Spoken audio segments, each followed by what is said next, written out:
నేటి విద్యార్థులే రేపటి దేశ సంపద. క్రీడల్లో మరింత రాణించి జిల్లాకు పేరు తేవాలని క్రీడాకారులకు టీ-షర్టులు పంపిణీ చేసిన డాక్టర్ శంకర్ శర్మ. భీమవరంలో డిసెంబర్ 1, 2, 3 తేదీల్లో రాష్ట్ర స్థాయి ఆట్య-పాఠ్య క్రీడలు జరగనున్నాయి. ఈ పోటీల్లో ఉమ్మడి కర్నూలు జిల్లా నుంచి ఎంపికైన క్రీడాకారులకు డాక్టర్ శంకర్ శర్మ అవుట్డోర్ స్టేడియంలో అభినందించి వారికి టీ-షర్ట్స్ పంపిణీ చేశారు. ఈ సందర్భంగా డాక్టర్ శంకర్ శర్మ మాట్లాడుతూ విద్యార్థులు చదువులతో పాటు క్రీడల్లో పాల్గొనే విధంగా తల్లిదండ్రులు ప్రోత్సహించాలని అన్నారు. క్రీడల్లో విద్యార్థులు పాల్గొనడం వల్ల వారికి ఏకాగ్రత పెరుగుతుందని డాక్టర్ శంకర్ శర్మ తెలిపారు.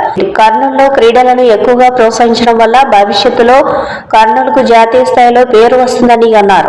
ప్రాంతాలకు ఆటలు ఆడేందుకు వెళ్తున్న క్రీడాకారులు ఆరోగ్యానికి సంబంధించిన జాగ్రత్తలు పాటించాలని అన్నారు. ముఖ్యంగా ఆడపిల్లల భద్రతను దృష్టిలో ఉంచుకొని వారి వెంట తల్లిదండ్రులు వెళ్లాలని ఆయన సూచించారు. ఆహారం, తాగునీటి విషయంలో తగిన జాగ్రత్తలు పాటించాలని డాక్టర్ శంకర్ శర్మ కోరారు. ఈ కార్యక్రమంలో డాక్టర్ శంకర్ శర్మతో పాటు కోచ్లు నాగరత్నయ్య, గీతాంజలి, చరణ్ తదితరులు పాల్గొన్నారు. ఈరోజు మన కర్నూలు అవుట్డోర్ స్టేడియంలో నాగరత్నమయ్య సారు గారి ఆధ్వర్యంలో ఆట్య-పాఠ్య ఆట పోటీలలో సీనియర్స్ను డిస్ట్రిక్ట్ టీమును సెలెక్ట్ చేయడం జరిగింది.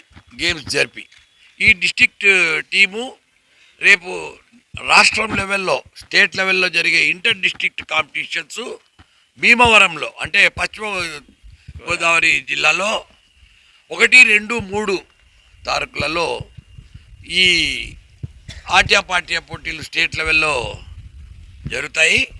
ముఖ్యంగా స్పోర్ట్స్ ఎంకరేజ్ చేయడం ఎందుకంటే వాళ్ళలో ఒక రకమైన డిసిప్లిన్ పెరుగుతుంది, క్రమశిక్షణ కలిగిన. ఎందుకంటే మన దేశ సంపద అంటే ఏదో కాదు, మన దేశ సంపద అంటే ఈ పిల్లలే.